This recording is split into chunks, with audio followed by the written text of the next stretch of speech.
மக்களோட favourite reality show cook with Comali. இந்த cook with Comali season 5 இப்போதான் ரீசெண்டாக ஸ்டார்ட் பண்ணியிருக்காங்க. குக்கு யாரு கோமாளி யாரு அப்படின்றத தாண்டி இப்போ அந்த நிகழ்ச்சியோட நடுவர் மாதம்பட்டி ரங்கராஜ் அதிக கவனத்தை ஈர்த்திருக்காரு. யாருடா இந்த மாதம்பட்டி ரங்கராஜ் அப்படின்னு பலரும் தேடி கண்டுபிடிக்க ஆரம்பிச்சிட்டாங்க. செஃப் வெங்கடேஷ் பட்டோட ரசிகர்களுக்கு தான் ரொம்பவே வருத்தம்.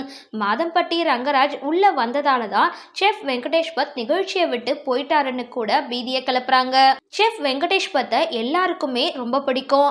அதுக்குன்னு Madhampatty Rangaraj cook with Comali season 5க்கு நடுவரானது தப்புன்னு மட்டும் யாரும் முடிவு எடுக்காதீங்க. உண்மையிலேயே மாதம்பட்டி ரங்கராஜ் அந்த நிகழ்ச்சிக்கு நடுவர் ஆவறதுக்கு 100% தகுதி உள்ளவர்னு இந்த வீடியோவை பார்த்து தெரிஞ்சுக்கலாம். கோயம்புத்தூர்ல இருக்கிற மாதம்பட்டி கிராமத்துல சமையல்காரரா இருந்தவர் தான் தங்கவேலு. என்னதான் சமையல் தொழில் கை நிறைய காசு பார்த்தாலும் தன்னை எல்லாரும் சமையல்காரன்னு சொல்லி ஒதுக்குறது அவருக்கு ரொம்பவே கஷ்டமா இருந்துதான். இதனால தன்னுடைய மகன் ரங்கராஜனை இந்த தொழில் பக்கமே வரக்கூடாது, பெரிய வேலையில இருக்கணும் அப்படின்னு படிக்க வச்சிருக்காரு. ரங்கராஜு இளங்கலை கணினி தொழில்நுட்பம் படிச்சுட்டு கம்ப்யூட்டர் அப்ளிகேஷன் முதுகலை பட்டமும் வாங்கியிருக்காரு. வெளிநாடு கம்பெனிகள்ல வேலை செய்யணும் அப்படின்றது தான் இவருடைய கனவா இருந்திருக்கு. ஆனா ஒரு கட்டத்துல அப்பா அவருடைய தொழிலை பார்க்கறதுக்கு ரங்கராஜனை கூப்பிட்டிருக்காரு. அப்பா சொன்னதும் கல்யாண வீட்டுல சாம்பார் கூட்டு அப்பளம்னு செஞ்சிடலாம் அப்படின்னு ஆசையெல்லாம் ரங்கராஜனுக்கு கிடையாதான். அந்த தொழிலை கையில எடுக்கிறதுக்கு முன்னாடியே டிப்ளமால கேட்டரிங் படிச்சிருக்காரு. சமையல் கத்துக்கிட்டா மட்டும் போதாதுன்னு தொழில நிர்வகிப்பதுக்கும் MBA படிப்பையும் படிச்சிருக்காரு. சமையல் தொழில் உச்சபட்ச அளவுல பண்ணணும் அப்படின்ற ஆசைப்பட்டு இருக்காரு.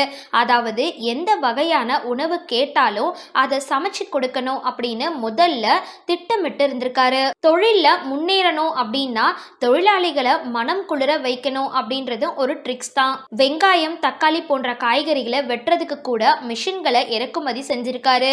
அதே மாதிரி சமையல் வேலை செய்யும் இடங்கள்ல முழுக்க AC பொருத்தி இருக்காரு. அது மட்டும் இல்லாம ஒரு மெனுவை பார்த்து அந்த டிஷ்ஷை ரங்கராஜ் செய்யறது கிடையாது. உதாரணத்துக்கு கேரளாவில் ஒரு பரோட்டா நல்லா இருக்கு அப்படின்னா அந்த இடத்துக்கே போயிட்டு அவங்க கிட்ட அதை கத்துக்கிட்டு வந்துடுறது. அப்படி இல்லைன்னா அந்த கேரளா மாஸ்டரை திருமண வீட்டுக்கு கூப்பிடுறதுன்னு சமையல்ல வித்தியாசம் காட்டியிருக்காரு. இதுதான் அவரை உச்ச கட்டத்திற்கு கொண்டு சென்றிருக்கு. அது மட்டும் இல்லாம ஒவ்வொரு கல்யாண வீட்லயும் சமையல் செய்பவங்கள தரப்புல இருந்து சாப்பிடுவவங்களுக்கும் நல்ல உபசரிப்பு கொடுக்கணும் அப்படின்றதுல ரொம்பவே கவனமா இருந்திருக்காரு. சாப்பிட்டுட்டு கை கழுவிட்டு வர இடங்கள்ல கூட டிஷ்யூ பேப்பர் எடுத்து கொடுக்கறதுக்கு ஒரு ஆள்னு மன திருப்தி அடைய வச்சிருக்காரு. அதே மாதிரி ஒரு நாள்ல 4 கல்யாண ஆர்டர்கள் தான் இவர் எடுத்து நடத்துவாராம். ஒரு வீட்டுல இவரு, இன்னொரு கல்யாண வீட்டுல அவருடைய தம்பி, இன்னொரு கல்யாண வீட்டுல இவருடைய அப்பா, மற்றொரு கல்யாண வீட்டுல இவருடைய சகோதரின்னு நேர்ல சென்று உபசரிப்புகளை கொடுத்துட்டு வராங்க. இப்போதைக்கு பெரிய வீட்டு ஆட்களோட திருமணங்கள் அப்படின்னாலே அங்க மாதம்பட்டி ரங்கராஜ் சமையல் தான். அது மட்டும் இல்லாம கூகுள் அலுவலகம் இருக்கிற இடத்துல சைவம் மற்றும் அசைவம் ஹோட்டல் ஒண்ணு தொடங்கி இருக்காரு. தான் பிரபலம் அடைஞ்சாதான் தன்னுடைய தொழிலும் பிரபலம் அடையும் அப்படின்றதுனால சினிமாவிலையும் ஹீரோவா நடிச்சிருக்காரு. மெஹந்தி சர்க்கஸ் அப்படின்ற படத்தை தயாரிச்சு அதுல ஹீரோவா நடிச்சிருக்காரு. அது மட்டும் இல்லாம 1-2 படங்களையும் தயாரிச்சிருக்காரு. அப்பாவோட தொழிலை எடுத்து நடத்துறது அப்படின்றத தாண்டி சமையல் தொழிலே கௌரவம் ஆனதா மாற்றிய பெருமை மாதம்பட்டி ரங்கராஜுக்கு சேரும். இவருடைய சொத்து மதிப்பு மட்டும் $400 மில்லியன் இருக்கும்.